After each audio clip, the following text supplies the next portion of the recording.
first step that leaders can take if they're so used to making all of these decisions and managing things on their own, and now they have to share the responsibility? And sometimes leaders feel like it's a lot easier and faster for them to do it versus delegate. Yeah, I mean, some people who are more comfortable with it than others. I always remember reading something very early on in my career about, if you're a leader and you are afraid of kind of decentralizing power and sharing authority and decision making, your tendency is to hire people who are less competent than you are, or who don't make you afraid. If you're a leader who understands that, you want to hire people who have the potential to be greater than you are and be able to accomplish more. In the first instance, you kind of build a company of people who are smaller.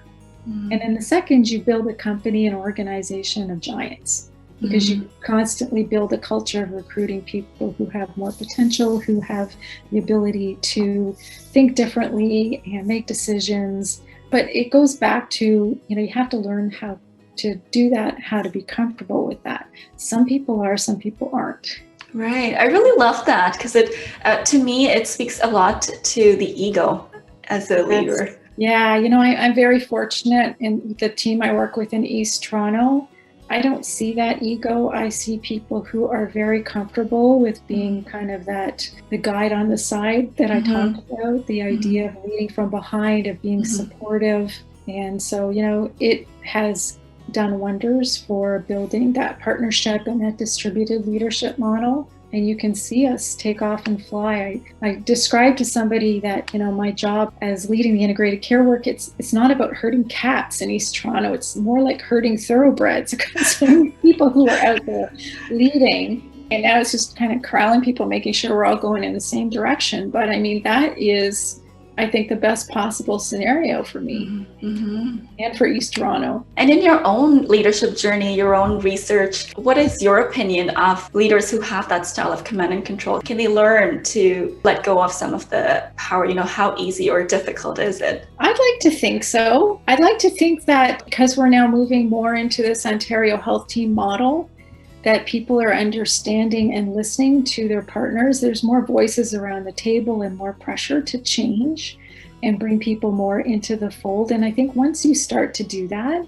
including having patients and caregivers and community members who are really the owners of the system, and they're all at the table, that you can't help but start to understand that the world is changing and that it's no longer up to you, it's up to us to make that change happen. So I think that, I definitely think the Ontario Health Team model is helping people understand the need for a different style of leadership that is about, shared system perspective versus my organization or my leadership or my role.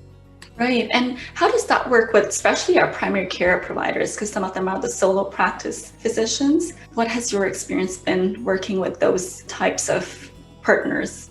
Yeah, I hadn't worked as much with primary care in previous roles as I have with this role. And I've been fortunate because we have some really strong, smart, capable physician and primary care leadership in East Toronto. And they work as a team and they have really led the whole primary care engagement work. I remember last year, one of my OHT colleagues said to me, well, how did you get your physicians to do this? That's the wrong question. It's like, how do you create the enabling situation for them to be able to step up and lead? What is it that you need to do to enable them?